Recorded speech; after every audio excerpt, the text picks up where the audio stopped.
ओम शांति। आज का अव्यक्त महावाक्य 18 जुलाई 1972 से लिया गया है, जिसका शीर्षक है कमजोरियों का समाप्ति समारोह करने वाले ही तीव्र पुरुषार्थी हैं।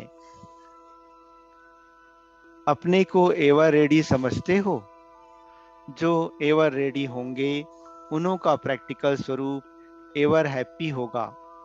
कोई भी परिस्थिति रूपी पेपर व प्राकृतिक आपदा द्वारा आया हुआ पेपर व कोई भी शारीरिक कर्म भोग रूपी पेपर आवे तो भी सभी प्रकार के पेपर्स में फुल पास व अच्छी मार्क्स में पास होंगे। ऐसे अपने को एवर रेडी समझते हो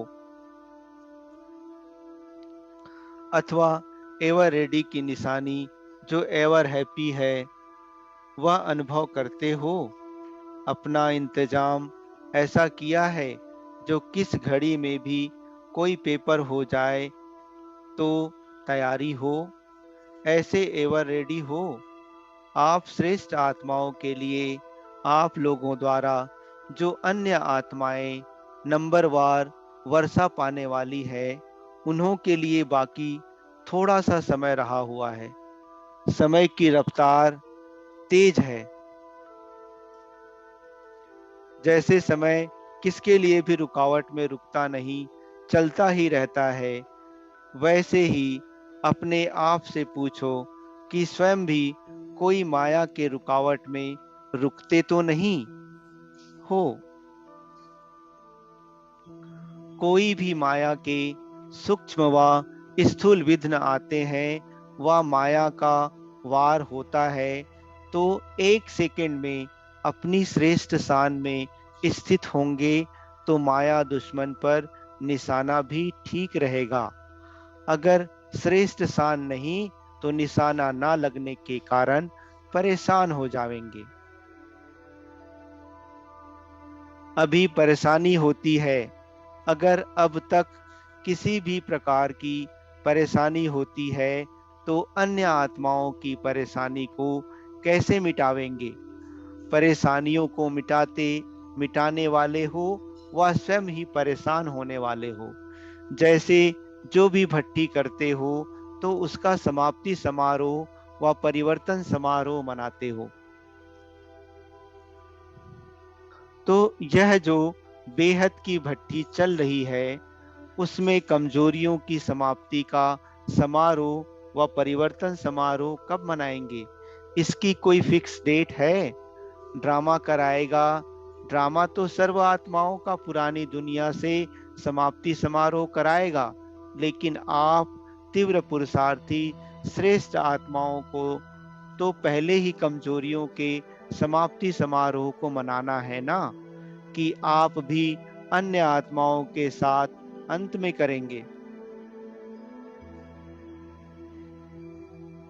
जैसे और सेमिनार आदि करते हो उसकी डेट फिक्स करते हो, उसी प्रमाण तैयारी करते हो और उस कार्य को सफल कर संपन्न करते हो। ऐसे यह कमियों को मिटाने की सेमिनार की डेट फिक्स नहीं हो सकती है। यह सेमिनार होना संभव है। जैसे कोई यज्ञ रचते हैं तो बीच बीच में आहुति तो डालते ही रहते हैं, लेकिन अंत में सभी मिलकर संपूर्ण आहुति डालते हैं। तो क्या ऐसे सभी आपस में मिलकर संपूर्ण आहुति डाल सकते हैं? सर्व कमजोरियों को स्वाहा नहीं कर सकते हो जब तक सभी मिलकर के संपूर्ण आहुति नहीं डालेंगे तो सारे विश्व का वायुमंडल व सर्व आत्माओं की वृत्तियां व वाइब्रेशन परिवर्तन में कैसे आएंगे? और जो आप सभी ने जिम्मेवारी ली है विश्व परिवर्तन की व विश्व नव निर्माण की, वह कैसे होगी? तो अपनी जिम्मेवारी को पूरा करने के लिए व अपने कार्य को पूरा संपन्न करने के लिए संपूर्ण आहुति ही डालनी पड़ेगी। इसके लिए अपने को एवर रेडी बनाने के लिए कौन सी युक्ति अपनाऊं जो सहज ही कमजोरियों से मुक्ति हो जाए। युक्तियां तो बहुत मिली हैं, फिर भी आज और युक्ति बता रहे हैं। सबसे ज्यादा यादगार किसके बनते हैं और अनेक प्रकार के यादगार किसके बनते हैं? बाप के व बच्चों के। बाप की यादगार का एक ही रूप बनता है, लेकिन आप लोगों के अर्थात श्रेष्ठ आत्माओं के अनेक रूप और रीति रस्म के अनुसार बने हुए हैं। आप श्रेष्ठ आत्माओं के भिन्न भिन्न कर्म का भी यादगार बना हुआ है।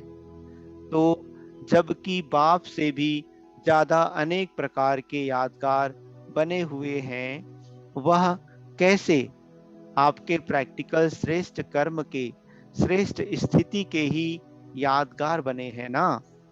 तो जो भी संकल्प व कर्म करते हो व वचन बोलते हो, उस हर वचन और कर्म को चेक करो कि वह वचन व बोल ऐसा है जो हमारी यादगार बने।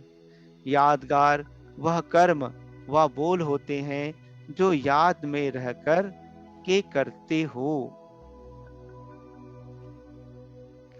जैसे कोई चीज गाड़ी जाती है, जैसे झंडे को गाड़ते हो ना, अर्थात फाउंडेशन डालते हो, कहते हैं इस चीज को अच्छी तरह से गाड़ लेना।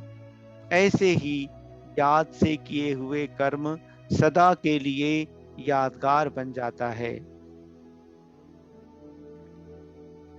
जैसे कोई चीज दुनिया के आगे रखनी होती है तो कितनी सुंदर और स्पष्ट बनाई जाती है। साधारण चीज को किसी के आगे नहीं रखेंगे, कोई विशेषता होती है तब किसी के आगे रखी जाती है। तुम्हारे यह अभी के हर कर्म व हर बोल विश्व के आगे यादगार के रूप में आने वाले हैं। ऐसा अटेंशन रखते हुए व ऐसी स्मृति रखते हुए हर कर्म व बोल बोलो जो कि यादगार बनने के योग्य हो। अगर यादगार बनने के योग्य नहीं है तो वह कर्म नहीं करो। यह स्मृति सदा रखो। जो व्यर्थ संकल्प व व्यर्थ बोल व साधारण कर्म होते हैं, उनका यादगार बनेगा क्या? यादगार बनने के लिए याद में रहकर कर्म करो। जैसे बाप को देखो कि याद में रहते हुए कर्म करने से ही कर्म आज आप सभी के दिल में यादगार बन गया है ना? ऐसे ही अपने कर्मों को भी विश्व के सामने यादगार रूप बनाओ। यह तो सहज है ना? जबकि निश्चय है कि यह सभी अनेक प्रकार के यादगार हमारे ही हैं।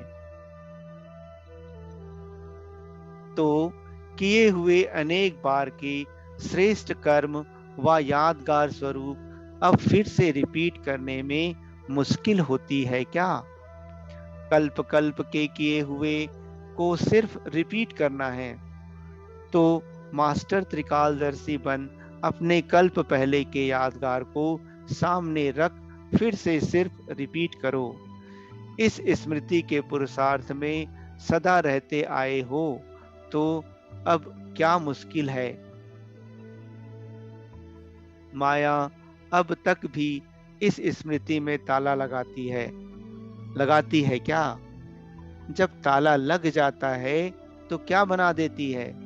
बेताला। सभी के ताले खोलने वाले भी बेताले बन जाते हैं। यह स्मृति को ताला क्यों लगता है?